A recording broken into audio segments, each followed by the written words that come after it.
the city. They are writing this thing, bringing to the Minister of Police, as contained on paragraph 6, if I may read it. Perhaps you might want to start at paragraph 3 before you move to 6. Paragraph 3. The paragraph 3 reads, "It is urgent because I am advised that Mr. Sibia may soon be taking up a senior position in the South African Police Service as from the 1st of July 2022, and thus escape being held accountable. I can also confirm that the then acting city manager, Mr. F. Brink, first reported this matter to the Gauteng MEC for local government, and the MEC did not intervene." Then you can move to paragraph 6 you originally intended to read. I think that you and I are at a disadvantage because we are not in that room. I think that when you are there physically, inside Phakathi within, it's a whole different dynamic. We're just seeing what the camera angle is showing us, okay? But I'm not throwing the cameraman under the bus yet. So far so good. Like we can see that the budget is budgeting in here, okay? They had all they needed at their disposal. The camera, the sound, everything is perfect. The lighting, okay? I praise them already for that. But what we don't see is that this is kind of like a rectangle room. And then you have the commissioners, the three in the front of the room. And then you have Advocate Selo and Mkhwanazi seated at opposite ends of each other. And by opposite ends, I mean ginormous room. They are far apart from each other. So you see how Mkhwanazi is reading, but he makes sure that when he's about to drop a name, he does it without fear or favor.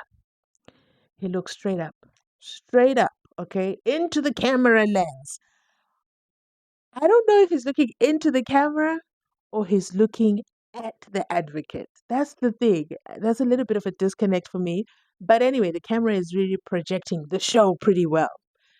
I bring that up to say, wow, this man is confident.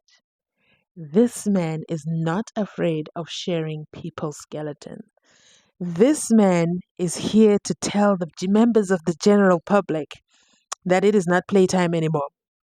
It is not playtime anymore. Here are some comments that I thought were highly entertaining and hilarious. One comment says, if fetching them one by one was a person, it would literally be Mkhwanazi, and I absolutely agree. And also another comment said, even Google, okay? Google cannot match the kind of information that Mkhwanazi has. So basically, just in the little clip I just shared with you, he already told us a date. Okay, don't confuse anything about it. This was, he was going to start, SHADRACK Sibia was going to start his brand new position back at SAPS on the 1st of July 2022.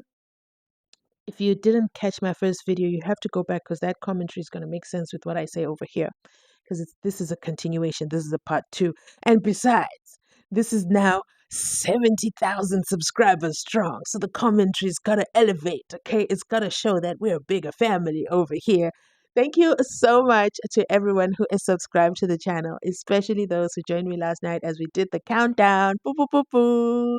It was absolutely fun. It was amazing just to do that. I felt like an influencer. I was like, you know what? Influencers always sit and look at the numbers change. It's an ironic thing to do.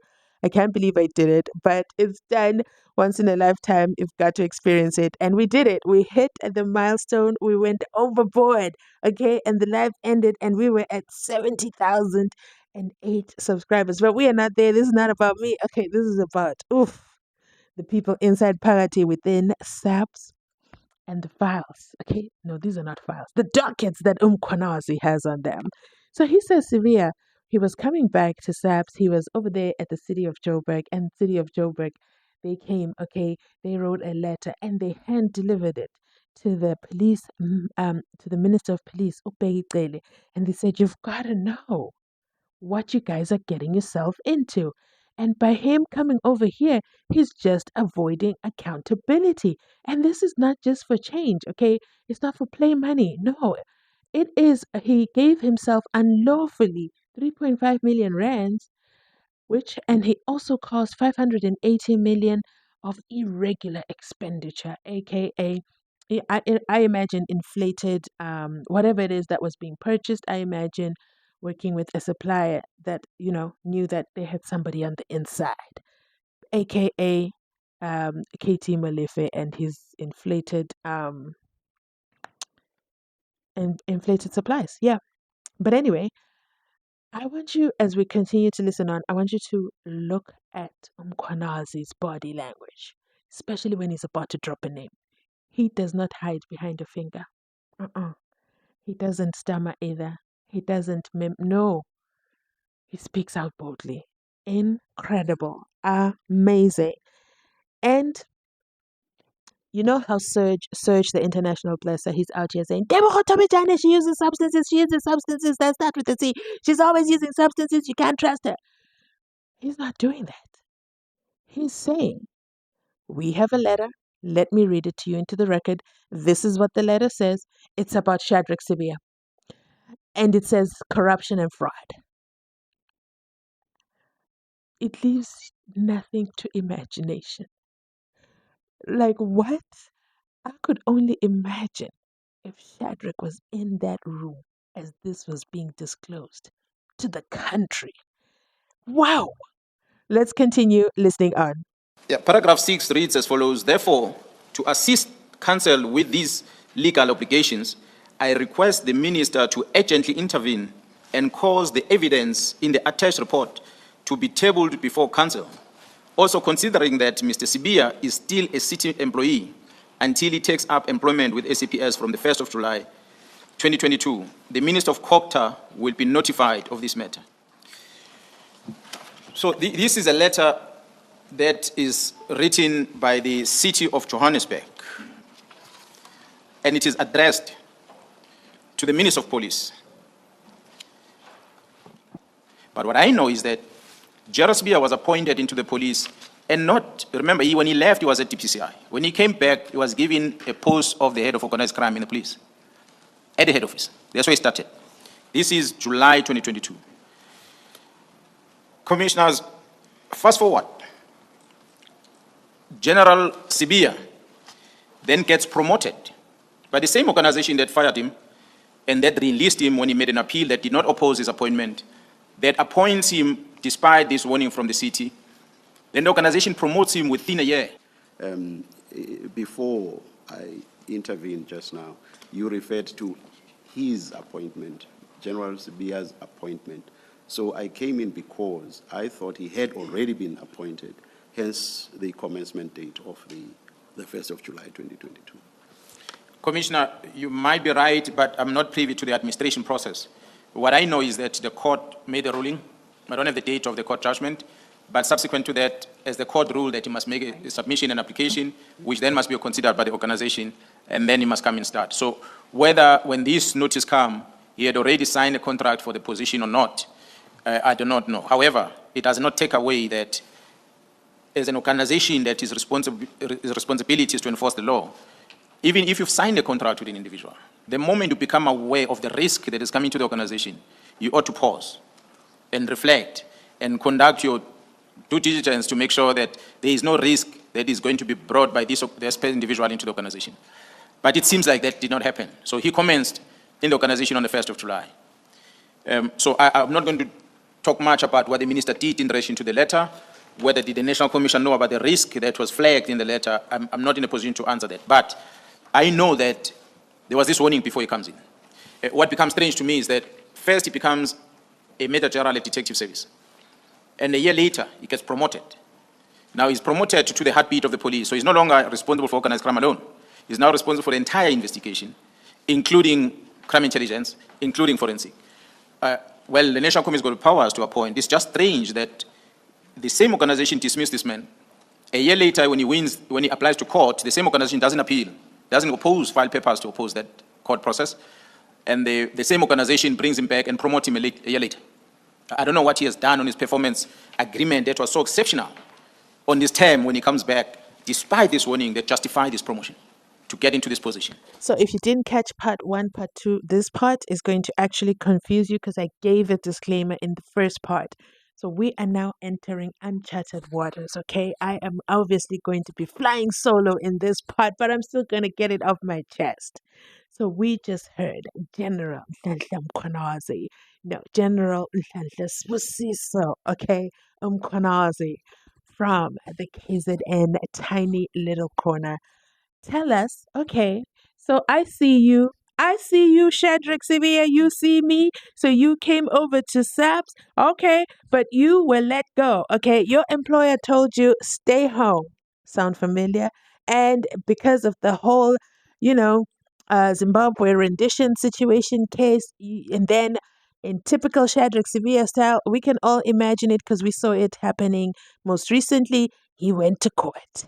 And when he went to court, he was uncontested. So we can't really say he won out of merit. He won out of his employer did not show up, did not submit opposing paperwork. They just let it happen. Okay, they let the proceedings happen. Keep in mind who was the police minister then. I'll give you a hint. He wears a hat.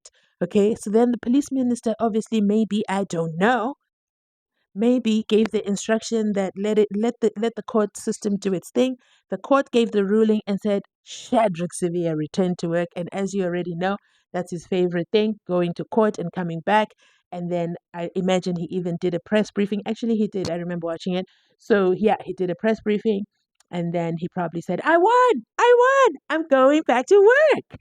And, he came back to SAPS. This is where Mkhwanazi is watching. It's like, I see you, you see me. Okay, cool. So he comes back and he comes back as a major general, okay? Higher position than when they fired him initially. So he comes back as major general at detective services over there at the organized crime. Head of organized crime. Perfect.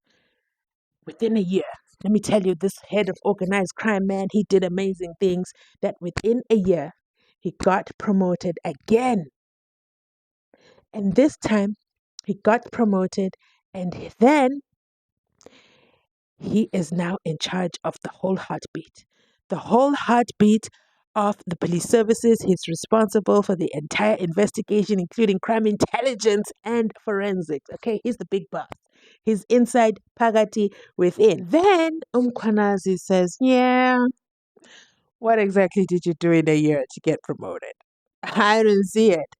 So for me, that kind of felt like, whoa, whoa, whoa, whoa, whoa, whoa, whoa. Whoa, whoa, whoa. He needed to take us into his confidence and explain on what authority he, Mkhwanazi, is coming through. Because you all have that coworker. Come on, you know you do. You know that coworker who watches your every move but isn't exactly your boss, but knows everything about you. And then there's a promotion and they're disgruntled. That's what it felt like for me. For me, don't start typing it. That is what it felt like for me, especially, however, he does make a valid point. So I think that maybe the commission is going to dock him here. All along, he's been flying solo. He's been flying great. It's been amazing. But here, it felt a little bit too personal. I think he could have delivered it a little bit differently to drive the point across home. For example, he says it was strange that the same man who was dismissed by the same organization that has taken him back, and now a year later he gets a promotion. How did he get the promotion? How did he get the promotion? Within a year. And he says, I don't know what he has done on his performance that was so exceptional. So that's got an undertone of, yeah, there's a conflict of interest there for me. And I feel he could have delivered it better. He could have remained neutral so that his point is not overshadowed by possibly what looks like a disgruntled employee. Let me know if you agree with my assessment, my analysis. I really would have preferred he didn't do that. I like the point, but the delivery was a little bit off for me. Yeah. But You already know. You can never make me hate him, okay? Let's continue on. Let's track on. Because he doesn't quite make it clear on what authority he is speaking on. It's not tight for me. Was Sibia reporting to him? Were they reporting to the same person? Did they have the same projects? Did you do better than him? Did he not close any cases while working over there in crime intelligence? What exactly? That picture was not painted too clearly for me, I believe. Yeah. Okay, let's continue listening on. But this is for me became the risk that the organization would have foreseen back then. And we find ourselves here with an individual who came into the organization with this questionable background. I must maybe speed up, Commissioner, and indicate that I want to invite the commissioners to go into that annexure as it's reflected there on my statement. And I'm going to read on record. I'm not going to read the entire terms of reference from the City of Johannesburg on an inquiry about this matter. It reads, the terms of reference required the SIIC to inquire into, among others. The SIIC refers to the Special and Independent Investigation Committee. It's abbreviated as such. Number one, allegations of fraud in the establishment of the GFIS in the City of Johannesburg. Commissioner, I want to make sure that these abbreviations and acronyms are read on record. The GFIS stands for Group Forensic and Investigation Services. Group Forensic and Investigation Services. And just for the record, the full name is provided at paragraph 263 of the statement. Thank you, General. The allegation of fraud in the establishment of this GFIS in the City of Johannesburg, and which Gerald Sibia was appointed the group head of. Number two, allegations of fraud, corruption, maladministration, and breach of law in the appointment of the head of GFIS. Number three, allegation of fraud, corruption, maladministration, and breaches of law regarding the implementation of rogue, clandestine, and unlawful investigations by GFIS, particularly the unlawful procurement and or deployment of snooping device called the digital forensic equipment, which is used to remotely access, intercept, and store electronic information from various gadgets without authorization. Sorry, General, are you reading from your statement or from the terms of reference? I'm reading from my statement. Oh, okay. We were in the terms of reference. Oh, my bad. Apologies. At paragraph 270, he extracts some of the terms of reference from annexure MK24. So he made a selection of 3. They're quite extensive.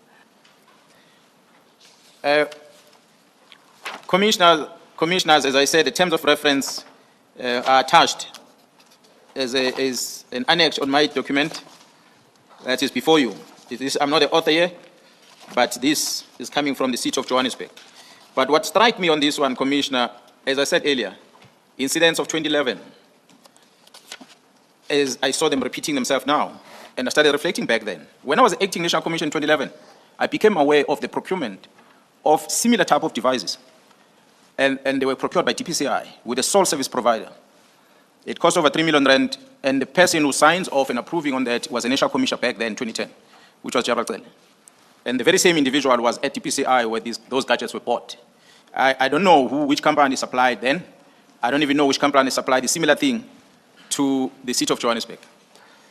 My biggest concern about this, Commissioners, back then, I took a decision to direct that DPCI is not supposed to be in possession of such equipment. That equipment must be sent to crime intelligence, and it was done as such. So that's a concerning thing for me, that there is this digital forensic equipment. I know there's a relationship with some forensic investigators that are in South Africa with General Sibia. They always go out publicly. I'm not saying that it's them that supply this, but this is called snooping equipment that can access information of people remotely. It is bought at DPCI back then, 2010. We moved it to crime intelligence. It is now bought in the City of Johannesburg. The same common denominator, same person is involved. We don't know where they bought it from the same. I know the one because I have records of the one of 2010. It was bought, delivered from the company in the United Kingdom. I don't know, facilitated that purchase. I don't know this one, whether was it bought from the same supplier or from the same country, and who facilitated that. Two things. I think he is throwing a hint, yeah, wink, wink, hint, to the Madlanga Commission, the commissioners, and saying, I don't know, I don't have the security clearance to find out, hey, SHADRACK Sibia, who did you buy this snooping equipment from? Who authorized it? What was the budget? He's telling, without telling, the Madlanga Commission that when SHADRACK Sibia comes, make sure you hammer down on this point because it's important, because it's snooping device. Why does he even need a snooping device? What was the purpose? I think that's where he's going with, especially since this is a device that used to be here inside Pagati within SAPS in 2010. Who was working in SAPS in 2010? It was SHADRACK Sibia. So he's tying him in with, it's not make sure, okay? It's giving him to tendencies. And why are you in both places at the same time and it's the same machine? So device rather, it's the same device. That is what I think he's doing.